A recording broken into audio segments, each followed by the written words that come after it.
אחת הדרכים להוכיח שתאוצת הנפילה החופשית היא 9.8 היא באמצעות ניסוי. אז מהם האתגרים העומדים בפנינו ביצירת ניסוי? האתגר הראשון הוא דיוק בזמן הנפילה. גופים נופלים מאוד מאוד מהר, ועל מנת למדוד במדויק את זמן הנפילה שלהם, נידרש לציוד מאוד רגיש. האתגר השני הוא החיכוך עם האוויר.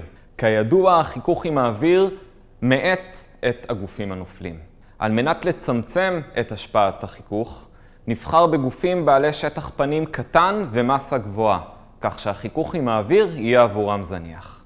לאחר ביצוע הניסוי נוכל להשוות את התוצאה עם התוצאות המתקבלות מנוסחאות של תנועה בתאוצה קבועה. וכך נוכל להראות שתאוצת הגופים הנופלים היא 9.8 מטר לשנייה בריבוע. על מנת לבצע את הניסוי, נוכל להשתמש במערכת הטיימר. מערכת הטיימר מורכבת משני חלקים. בחלק הראשון נמקם מסה. המסה סוגרת מעגל חשמלי. כאשר נשחרר את המסה לנפילה חופשית, יתבצע נתק במעגל החשמלי, ומכשיר הטיימר יתחיל לבצע ספירה של הזמן. מכשיר הטיימר יבצע ספירה של הזמן במהלך כל נפילת המסה, עד שהיא תפגע ברכיב השני של המערכת. הרכיב השני של המערכת מורכב משני חלקים. כאשר המסה תלחץ על החלק הראשון שלו, הוא יפגע בחלק השני, ומכשיר הטיימר יסיים את הספירה. אז בואו ניגש לניסוי. אני אשחרר את הכדור על מנת שהוא יפגע בשטיחון למטה. הזמן שקיבלנו בטיימר הוא 0.516 שניות.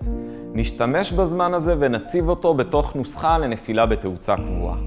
לאחר מכן נחלץ מהנוסחה את התאוצה ונבחן האם קיבלנו 9.8. הכיוון החיובי שנבחר הוא כלפי מטה. הגובה שממנו הכדור נפל הוא 1.30 מטר. מהירות התחלתית היא כמובן 0. נשתמש בנוסחה y שווה ל-y0 ועוד v0t ועוד חצי at בריבוע. y0 הוא 0, v0 הוא 0, אם כך y שווה לחצי at בריבוע.